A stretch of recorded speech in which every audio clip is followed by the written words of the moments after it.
It's 1907 and Wall Street is in complete meltdown. Banks are failing, millionaires are jumping from windows, and even JP Morgan himself is scrambling to save the entire financial system. But while the most powerful men in America are panicking, there's one person sitting calmly at a simple desk in a bank lobby, surrounded by stacks of cash. She's wearing the same black dress she's worn for years, and she's about to single-handedly prevent the collapse of the American economy. Her name? Hetty Green. And she's about to lend over $6 million to save banks, businesses, and lives, all while charging fair interest rates when she could have demanded anything she wanted. You've probably never heard of her. And that's because history buried the story of America's first female Wall Street titan, the woman who turned a childhood of rejection into a financial empire that would make even today's billionaires jealous. She bought entire towns, faced down a railroad baron with a loaded gun, and accumulated wealth using strategies so ahead of their time that Warren Buffett is still using them today. So why don't we know her name? Because Hetty Green committed the ultimate sin in the Gilded Age. She was a woman who refused to apologize for being smarter than every man in the room.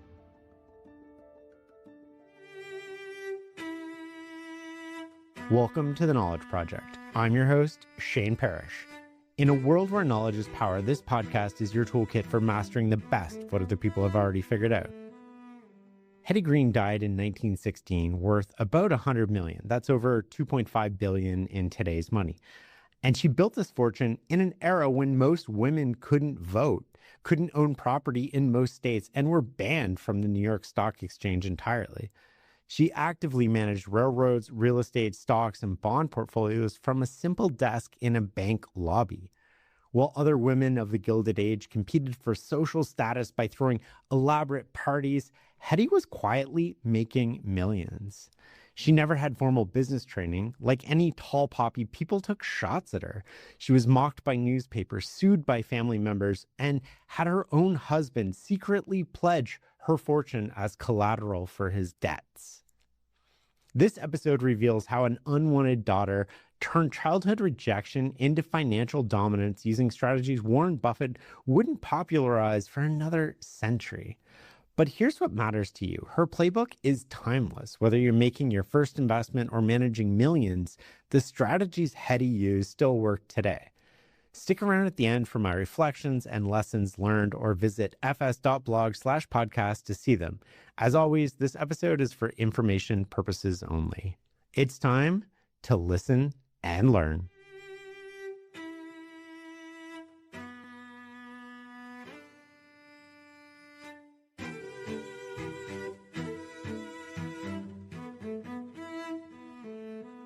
Hetty Howland Robinson was born in 1834 into one of New Bedford's wealthiest whaling families.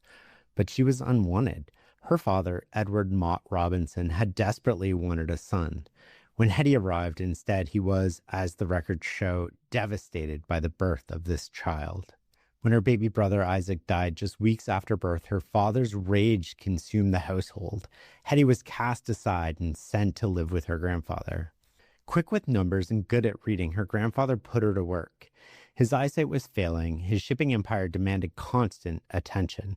So he had 6-year-old Hetty sit on his knee and read him the financial news, stock prices, commodity reports, shipping manifests. While other children her age read fairy tales, Hetty read railroad bonds up 3%, whale oil futures declining, gold steady at $20 per ounce. There was no other little girl for me to play with, she later recalled. I had listened to bulls and bears and all that. In this way, I came to know what stocks and bonds were. By age 8, she had opened her own savings account, depositing her weekly allowance and watching compound interest work its magic. Her father, initially disappointed by his daughter, began to see Hetty's gift with numbers. Known locally as Black Hawk Robinson for his ruthless business tactics, he started treating her like the heir he never had. Partly it was a necessity, as his own eyesight was starting to fail. But Hetty, desperate to please him, recognized that money was the way to his heart. She became his reader, his secretary, following him through New Bedford's courthouses and wharves. They inspected ships together, traded commodities, and analyzed future markets. Most importantly, she absorbed his core philosophy. Property is a trust to be taken care of and enlarged for future generations. He would test her constantly. One of the key lessons he taught her is that if you can manage your brain, you can manage your fortune. At 20, her father and aunt sent her to New York for the social season with $1,200 to buy fancy dresses and catch a husband. High society is how things worked in those days, but Hetty had other plans. While her friends gossiped about fashion and social climbing, she listened to Wall Street men discuss finance. Instead of spending $1,200 on clothes like she was supposed to, she spent $200 and invested the rest in bonds. When she returned to New Bedford early, she proudly announced to her father that the bonds had already gained value. He could not contain his delight. Her aunt, on the other hand, was less pleased. But Hetty made her choice. She'd rather have income than a husband. You can already see that Hetty was a strong and independent woman who rejected the trappings of her upper-class background and avoided the glittery style of the Gilded Age. The darkness began when Hetty was in her early 30s. Within weeks of each other, both her father and beloved Aunt Sylvia died. Her father's will delivered the first betrayal. Despite years of proving herself as his apprentice, despite demonstrating she was capable, he left most of his $6 million fortune in trust. She would receive a portion of the income but have no control over the principal. Upon her death, it would go to her children. Gone was the respect she thought that she had earned, her biographer wrote. Gone was the confidence. Gone was the proof of love. 3 weeks later, Aunt Sylvia died, leaving her $2 million fortune mostly to New Bedford charities, servants, and suspiciously to her doctor. Only half went to Hetty. Hetty was not one to back down from a fight. She fought back with the fury that shocked proper society. She produced a second will, allegedly signed by her aunt, leaving everything to her. The problem was the signatures were identical, too identical. The ensuing court case became one of America's first trials to use statistical evidence. Harvard professors testified, mathematical experts calculated probabilities. Benjamin Pierce, the Harvard mathematician, declared such identical signatures could happen once in 2,666 millions of times. Hetty lost. But she learned something crucial. In a world run by men, a woman with money was always suspect. A woman fighting for money, or anything for that matter, was considered improper. It's not clear what happened at this point. Historians note that she probably did try to forge that signature.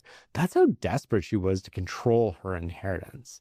The case dragged on for years, forcing Hetty and her husband to flee to London for 6 years. But she never gave up. She fought those trustees until she finally wrestled control away from them. By the 1880s, she had won. The money was hers to manage, and manage it she did. Remember, this was the 1870s. Women couldn't vote. In many states, married women couldn't own property. Women were banned from the New York Stock Exchange floor until 1943. So how does a woman invest in the 1870s? First, understand what Wall Street was like then. There was no SEC, there was no regulations, there were barely any rules at all. It was the Wild West. Men like Jay Gould and Daniel Drew manipulated stock prices. They spread false rumors and cornered markets. It was corrupt and chaotic.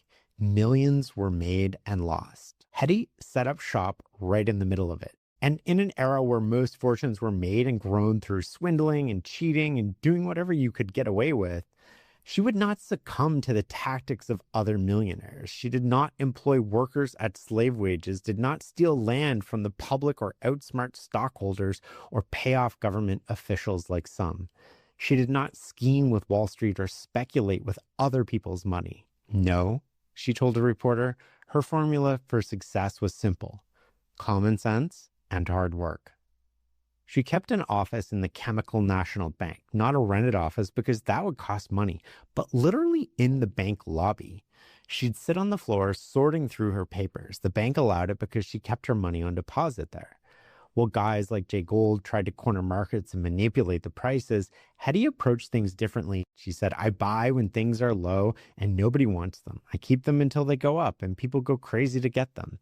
That's the secret of all success in business. It sounds a lot like Warren Buffett, who would later say the key to investing success is to be fearful when others are greedy and to be greedy only when others are fearful. This is simple advice, but it's not easy. Few other people even attempted this in the 1870s. While everyone chased hot stocks, bought on margin, and speculated, Hetty did the opposite. She approached investing as if it were a business. Take the post-Civil War government bond. They traded at a huge discount because investors feared being paid back in depreciated paper money instead of gold. While skittish investors saw a devastated South and enormous war debt, Hetty saw something different. Vast mineral deposits being discovered out west, massive settlement under the Homestead Act, booming manufacturing, thousands of miles of new railroad track. The way she saw it, the United States was on the right track and had just suffered a temporary setback. The future was bright. She bought bonds trading as low as 50 cents on the dollar from the U.S. government. When they fell farther, she bought even more. When the government honored them in gold, she made a fortune. This reminds me of another bit of advice from Warren Buffett. Never bet against America. Hetty was doing this a century before Buffett was born. But what really separated Hetty from other investors was her obsessive research. Before deciding on an investment, she said, I seek out every kind of information about it. This is the same thing that Buffett would do in the 60s when, at least as the story goes, he'd hire private investigators to follow CEOs to see how they lived. Here's an example of how obsessively detailed she was. When she wanted to buy a horse and buggy in Bellows Falls, she didn't just negotiate with the seller. She found someone with a grudge against the owner and convinced them to reveal every fault of the horse and rig. Armed with this knowledge, she got the wagon for less than half the asking price. When she bought Chicago and Rock Island Railroad stock, she didn't just read the annual reports. She traveled to Chicago and inspected the rail yards herself. She talked to workers. She analyzed freight volumes. She wanted to know everything about it, good and bad, before investing. This obsession with information gave her an edge in an era before SEC regulations, standardized accounting, or financial transparency.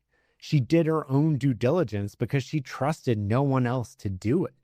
Hetty's frugality, which was something that would be praised as prudent business sense in men, became the subject of vicious gossip because she was a woman. Hetty was branded as pathologically cheap for riding public transportation with $200,000 in bonds. She was mocked rather than admired for her thrift. The rumors were especially cruel about her treatment of her son. When Ned hurt his knee sledding in Central Park, Hetty didn't just call one doctor. She consulted specialists from New York to Baltimore. When they all recommended amputation, she refused. She had seen too many Civil War veterans hobbling on wooden legs. She tried everything from hot sand treatments and tobacco leaves around the leg to mechanical devices in his shoe. She would even sit with him through the night when he cried in pain and carry him when he couldn't walk. But the newspapers mocked her for taking him to free clinics. What they didn't understand was that she wasn't trying to save money. She was trying everything she possibly could. She was just being a mother. When doctors didn't know she was rich, they gave her medical advice. When they knew who she was, they saw only dollar signs. As long as they're making noise in the room, I'm satisfied, she said about Ned and his friends destroying pillows in a hotel fight once. If they had been still, I would have been suspicious.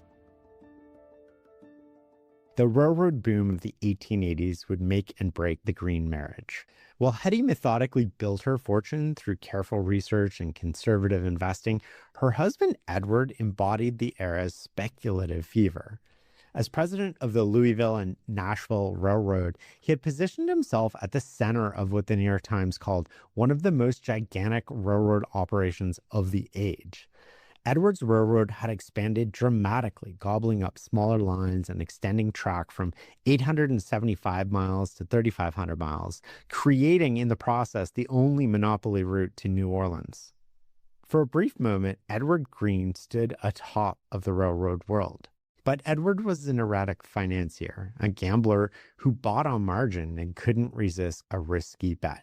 He's a reminder that the skills to get rich and the skills to stay rich are not the same thing. When his colleague was caught falsifying the L&N's books in 1884, claiming losses of only $2 million when they were actually $5 million, the stock plummeted 15 points in a week. The crisis deepened when other railroad investments soured. Securities worth $300,000 were suddenly worth half of that. When Hetty learned her own deposits of $550,000 in cash and $26 million in securities were at risk, she demanded they be transferred to Chemical National Bank. However, that request was refused.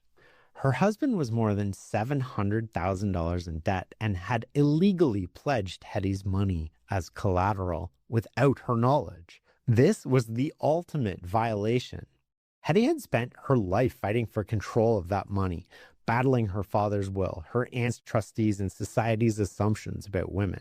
Now her own husband had pledged her growing fortune to cover his speculative debts. In a scene that became Wall Street legend, Hetty appeared at the bank's offices in her black dress cape, her voice as chilly as the January air, as she demanded her deposits. She was the largest depositor at the bank. The problem was her husband was its largest loan. When refused, she erupted, screaming and stamping her feet while onlookers pressed their faces to the window.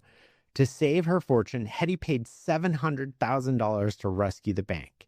She loaded her millions into satchels and transferred them to Chemical Bank in a cab that got stuck in the snow under the weight of her wealth. In that cab, she plotted her revenge. Their marriage was effectively over. Edward had committed the unforgivable sin. He had risked her money for his own gain. By 1885, she was no longer Miss Edward Green. She was Miss Hetty Green, one of Wall Street's most formidable operators. She still shunned a private office, still worked from the Chemical Bank lobby, arriving each morning in black, eating onions to ward off colds. Her approach to investing remained methodical. She wouldn't touch anything until she understood everything about it: the company's debts, the assets, the management character, income, reliability. Only when satisfied that the downside risk was minimal and upside substantial would she make her move. The press mocked her boarding house lifestyle and shabby clothes, but Hetty had no patience for Gilded Age ostentation. She watched with contempt as society women exhausted themselves planning elaborate balls and fighting for opera boxes. When two officers from Richmond Terminal Railroad visited her to buy Georgia Central shares, they found her at her simple desk surrounded by chaos. Bonds, stocks, and notes stuffed into pigeonholes overflowing from a black tin box.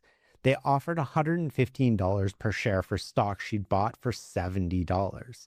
She demanded $125. When they returned with a complex deal, she raised her price to $130. Through pure nerve, she eventually sold at $127.50, nearly doubling her money. But it was in her battle with notorious bear Addison Camac that Hetty showed true genius. Camac had sold Louisville and Nashville stock short, betting it would fall on bad earnings. But Hetty was quietly cornering the market, buying every share she could find. As the stock rose instead of falling, Camac found himself trapped. He needed 40,000 shares to cover his position. Hetty had them and made him pay a premium of $10 per share, walking away with $400,000 in profit. She had a lot more leverage than she used in this situation. He needed those shares desperately, and she only charged him a $10 premium. Unlike other Wall Street operators who would have squeezed him dry, Hetty showed restraint. Camac had always treated her with respect, so she returned the favor. She raised her children with her own peculiar philosophy. Her son Ned was her project, and she intended to make him the richest man in America. Even as a child, she brought him to the Chemical Bank, teaching him money's true value. As a teen, she handed him work on the railroad she owned shares in, learning operations firsthand. At 22, she sent him to Chicago to manage her real estate empire. Before sending him off, Hetty gave precise instructions for managing her mortgage businesses. He was to memorize the exact principal and interest owed on every mortgage. Not a penny less would be accepted and not a penny more, as it would mess up the books. Her negotiation advice was equally specific. If anyone is fool enough to offer you the full amount, take it. If offered less, tell them you'll give them an answer in the morning.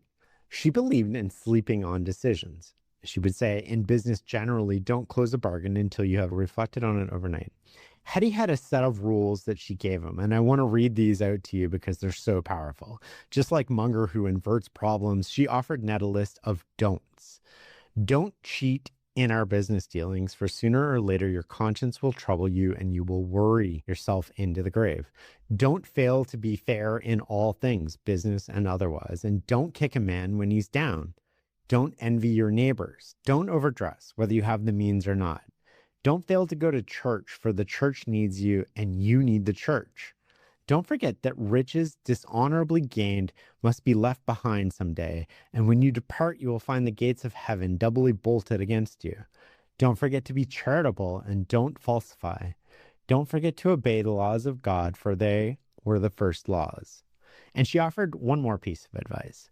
After your business is over, you may take him to dinner and theater, but wait until the transaction has been closed and the money paid. Hetty couldn't stay away from Chicago and Ned. She commuted between New York and Chicago as if it were a suburban stop on the railroad, and she wore clothes that a society lady's maid would not even wear. She appeared in Chicago courts, attended meetings, and scout investment locations. When the Baring Brothers crisis of 1890 sent markets tumbling, Hetty went shopping. She understood what others didn't. Panics were temporary, but value was permanent. In December of 1890, when the town of Hollauer defaulted and went up for auction, Hetty and Ned were there before dawn, walking the streets and inspecting every property. When bidding began at 10 o'clock, they had already arranged financing. Before other bidders could even complete their due diligence, Hetty had bought the entire town for $100,000. She always found herself in a good position, so she was the master of her circumstances rather than being mastered by them. She always had available cash, which in a financial crisis, very few possessed. And because of this, during crises or panics, she not only had the available funds, but she had the courage to pick up these distressed assets at bargain prices. But it was in Texas that Hetty made one of her boldest moves ever. The state's 6,000 miles of railroad track included numerous bankrupt branches that major operators like Collis Huntington desperately wanted to consolidate. Hetty wanted them too, partly for profit, but mostly to spite Huntington, who had crossed her years before. She sent Ned to Waco to bid on the Waco and Northwestern Texas Railroad. In a heated auction against Huntington's representative, 24-year-old Ned bid almost $1.4 million and won. When Huntington tried to block the sale and then showed up threatening Ned personally, Hetty's response was characteristic. Up until now, Huntington, you have dealt with Hetty Green, the businesswoman. Now you are fighting Hetty Green, the mother. Harm one hair on Ned's head, and I'll put a bullet through your heart. She reached for the gun on her desk. Huntington fled so fast that he left his top hat behind. Don't mess with a mama bear. The 1893 financial crisis destroyed most investors, but Hetty, as always, had been quietly stockpiling cash while patiently waiting for opportunity. The trigger was the Philadelphia and Reading Railroad's failure in February, unable to pay its $125 million in debt. 3 more major lines followed in quick succession.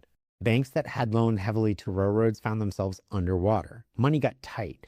Interest rates soared as high as 75%. 500 banks failed. 15,000 businesses went under.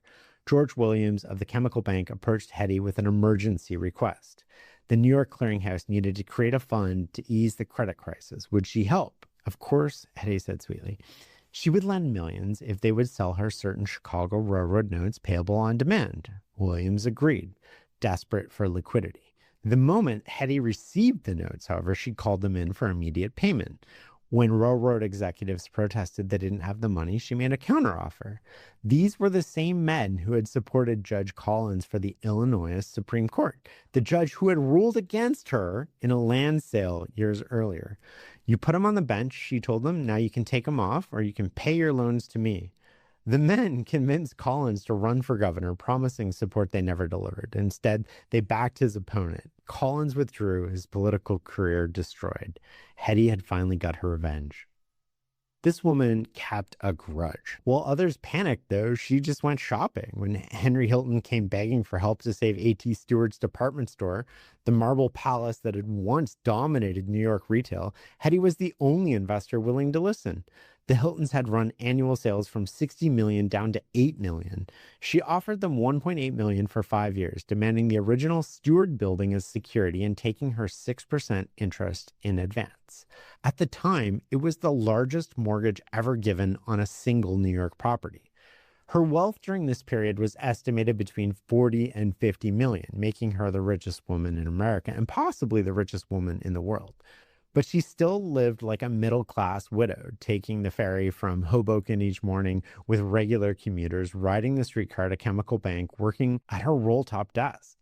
When asked why she didn't live more lavishly, she quoted one of her favorite poems: "To live content with small means, to seek elegance rather than luxury, and refinement rather than fashion, to be worthy, not respectable, and wealthy, not rich, to study hard, think quietly, talk gently, act frankly, to listen to stars and birds, to babes and sages with open heart, to bear all cheerfully, do all bravely, await occasions, hurry never." The crisis gave Hetty unprecedented leverage in Texas. Her son had turned the Texas Midland Railroad from a bankrupt 52-mile stretch into the state's most efficient railroad. He'd strengthened the rails, replaced wooden bridges with steel, introduced electric headlights, and added observation cars. The line carried more cotton per mile than any other railroad in the country. But Ned had grander ambitions. He wanted to be a political player. In a surprising transformation, Hetty decided to help him. The woman who had scorned society suddenly appeared in Washington wearing fine silk dresses and fur-trimmed wraps. She took rooms at the Shoreham, the most expensive hotel in town, and lobbied Republican Party leaders to make Ned state chairman for Texas. "Her whole nature has been revolutionized," marveled one hotel owner. "I never knew anyone to loosen up as Miss Green has of late." She contributed over 6 figures to the Fusion Party in Texas to defeat Williams Jennings Bryan, who had made her a campaign target, railing against her wealth and demanding a federal income tax. When McKinney won, Ned rode a white horse in the inaugural parade and received control of the federal patronage in Texas. When she reconciled with husband Edward, accepting him back into their Brooklyn household, she gave him a separate suite upstairs. She would help nurse him through gout attacks, but still went to work every day when he stayed home reading and smoking cigars. She would never again fully trust him. When Brooklyn merged with New York in 1898, creating a city of 3.5 million subject to New York taxes, Hetty immediately went across the Hudson to Hoboken. But when the newly consolidated city needed funds, she had no problem loaning them $1 million at 2% interest, which was well below the usual 3.5% rate. She cleverly kept the taxman at bay while profiting from the city's growth. As 1900 dawned, Hetty stood at the pinnacle of American finance. At 65, when most contemporaries were retiring to drawing rooms, she was executing some of her career's boldest moves. The new century brought merger mania that would dwarf anything seen before, and Hetty positioned herself perfectly to profit.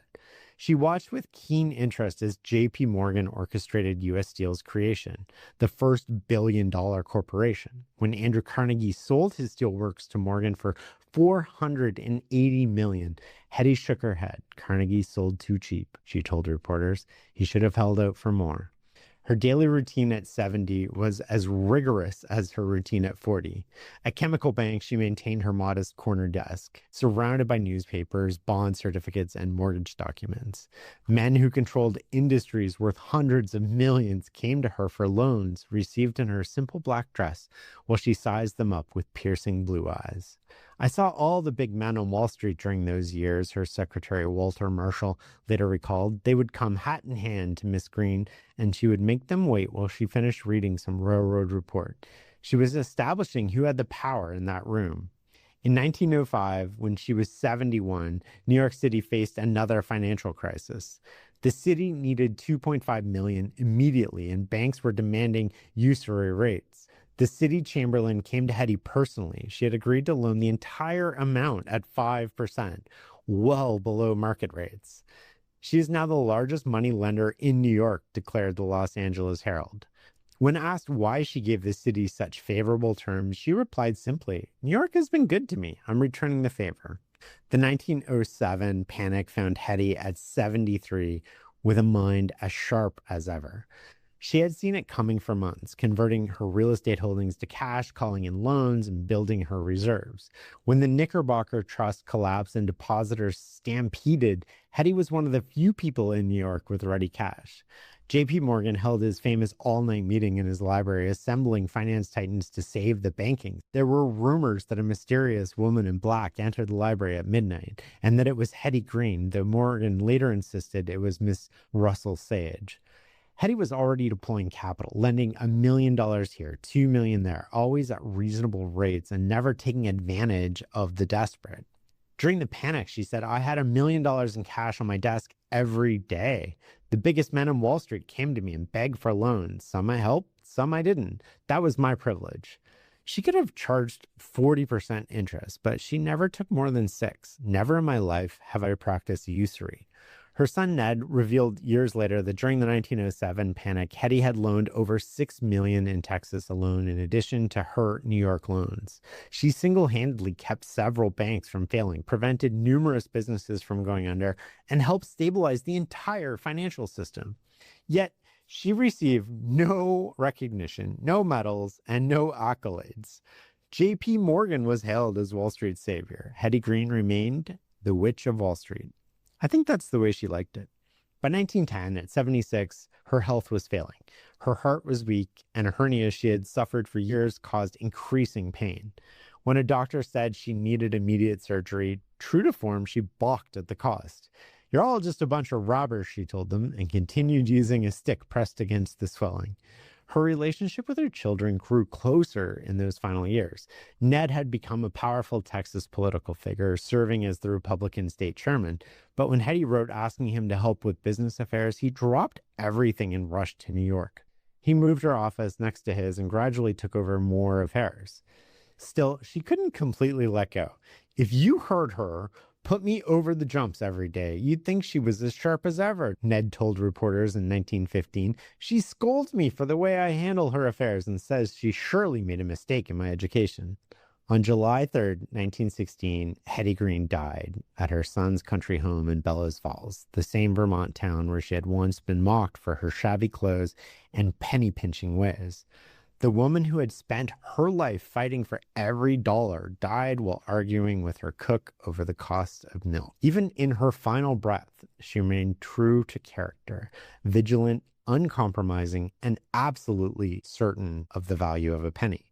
She had outlived the whaling industry that built her father's fortune, survived and thrived in every financial panic from 1873 to 1907, and accumulated wealth that dwarfed most railroad kings and oil barons of the era. But perhaps the most remarkable thing about Hetty Green wasn't how much money she made. It was that she made it entirely on her own terms, in a world that never wanted to let her. When they buried Hetty Green beside her husband in Bellows Falls, the world lost more than just the richest woman in America. It lost a pioneer who had carved a path through Wall Street's granite face, proving that financial genius knows no gender. The New York Times came closest to capturing her essence. They wrote, "If a man had lived, as did Miss Hetty Green, devoting the greater part of his time and mind to increasing an inherited fortune, nobody would have seen him as very peculiar. He would have done about what is expected of the average man so circumstanced."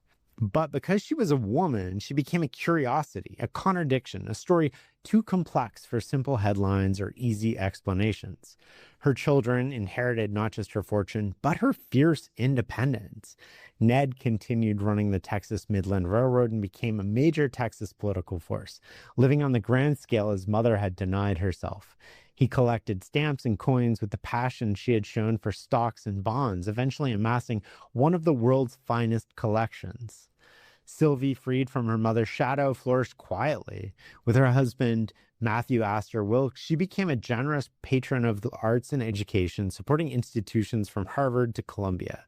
She was also known for her philanthropic work. She gave away millions to causes her mother might not have chosen, but in a spirit that Hetty would have understood, deliberately, thoroughly, and without seeking acclaim.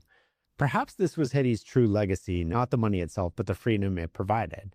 She had fought her entire life for the right to control her own destiny, and she passed that freedom to her children. Her investment philosophy would be vindicated by time. What seemed like penny pinching at the time was actually disciplined investing. Buy when everyone wants to sell and sell when everyone wants to buy became the foundation of fortunes far greater than hers. Warren Buffett, living modestly in Omaha while managing billions, follows principles Hetty would have approved of. But where Buffett is celebrated as a sage, Hetty was often dismissed as eccentric. The $100 million she left behind has long since been dispersed, flowing into libraries and hospitals and universities and parks.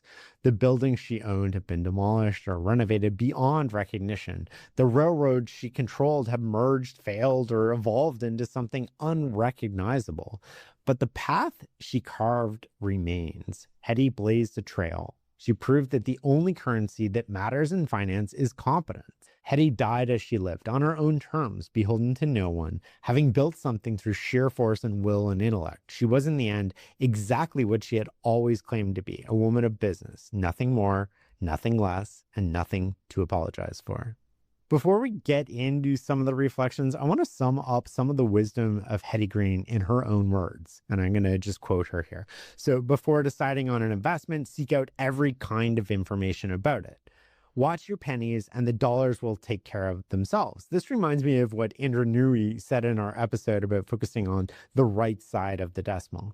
Before making a deal, if anyone is fool enough to offer you the full amount, take it. If you're offered less, tell the man you'll give him an answer in the morning. Think the matter over carefully in the evening. If you decide that it will be to your advantage to accept the offer, say so in the next day. In business, generally, don't close a bargain until you have reflected on it overnight. The secret of good nursing is common sense, just as common sense is the secret of making money. What a man has done, women can do. It is the duty of every woman to learn to take care of her own business affairs. When good things are so low that nobody wants them, I buy them and lay them away in the safe. When owing to some new development they go up and my shares are so needed that men will pay well for them, I'm ready to sell. I'm always buying when everyone wants to sell and selling when everyone wants to buy. If one can buy a good thing at a lower cost than it has ever sold before, he may be fairly sure of getting it cheap. Railroads and real estate are things I like. Government bonds are good, though they do not pay very high interest. Still, for a woman, safe and low is better than risky and high. Common sense is the most valuable possession anyone can have. I want to get into some reflections and then the lessons that I took away here. She was clearly a wolf in sheep's clothing, and I wouldn't even say sheep's clothing. She dressed like basically a poor person. She was the only female robber baron, effectively, of the age, and she was resented for the plainlessness of her clothes and her diet and effectively for her austerity. She treated everyone, rich or poor, as equals and guarded her pennies as others would guard their gold. I don't want you to walk away from this story thinking that she didn't start out with a good hand, because she did. But I also don't want you to walk away with this story thinking that she's not amazing. It's far easier to lose money than make it. And she basically took her inheritance after she got control of it in her late 30s, and she 20x'd it while all the chips in the world basically were stacked against her. There's a ton we can learn from Hetty Green. The whole age can sort of be summed up into people trying to buy their social position. And Hetty had this fierce independence to her that made her not want to play any of those games. In an interview explaining her priorities, she said, when it comes to spending your life, there have to be some things neglected. If you try to do too much, you can never get anywhere. One thing that most people don't know about Hetty is she cursed like a sailor, especially when she was upset. Another thing that would alienate her from polite society. And when Ned was asked the most important lesson he had learned from his mother, he replied without hesitation, can you guess it before I say it? Self-reliance. Okay. Let's get into some of the lessons that I took away here. I got 13 that I think are really good, clear takeaways. So one, have a detective's eye. Before buying anything, Hetty researched obsessively to uncover what others missed or ignored. When purchasing a horse and buggy, remember, she found someone with a grudge against the seller to reveal every hidden flaw, getting it for half the asking price. This obsessive research gave her an information advantage and set her apart from her contemporaries. To positioning over prediction.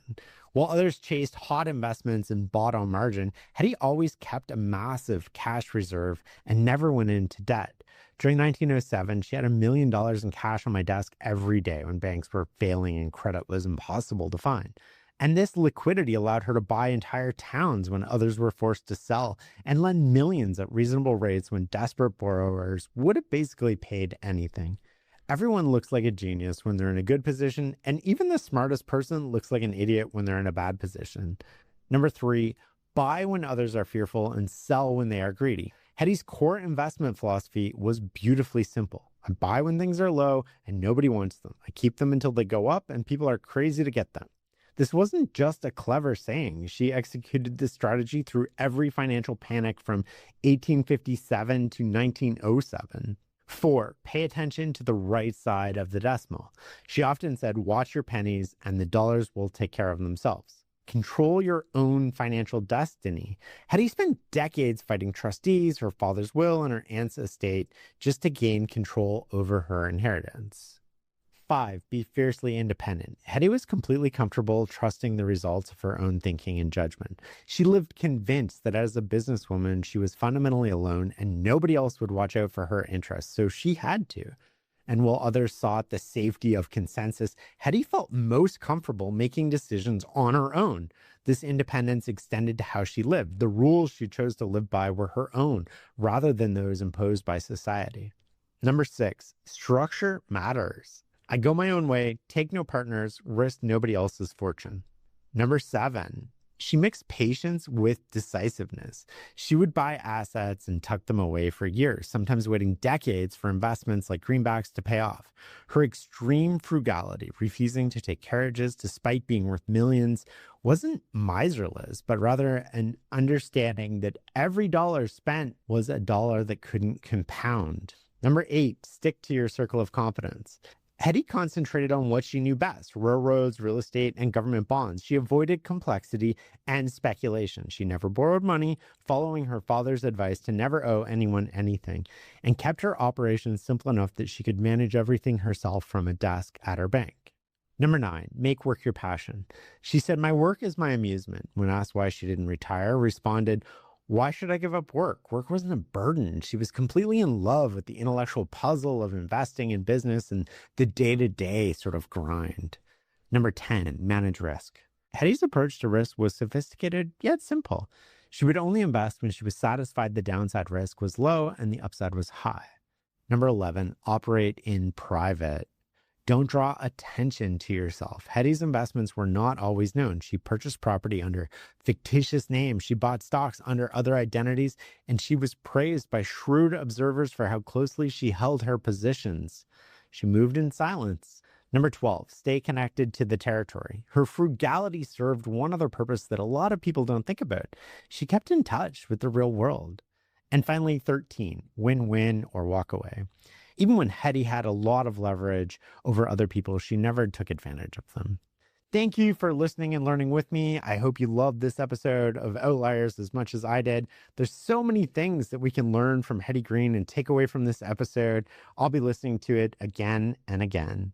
I'll see you next week. Thanks for listening and learning with us. Be sure to sign up for my free weekly newsletter at fs.blog/newsletter. The Farnham Street website is also where you can get more info on our membership program, which includes access to episode transcripts, my repository, ad-free episodes, and more. Follow myself and Farnham Street on X, Instagram, and LinkedIn to stay in the loop. We're doing here, leaving a rating and review would mean the world. And if you really like us, sharing with a friend is the best way to grow this community. Until next time.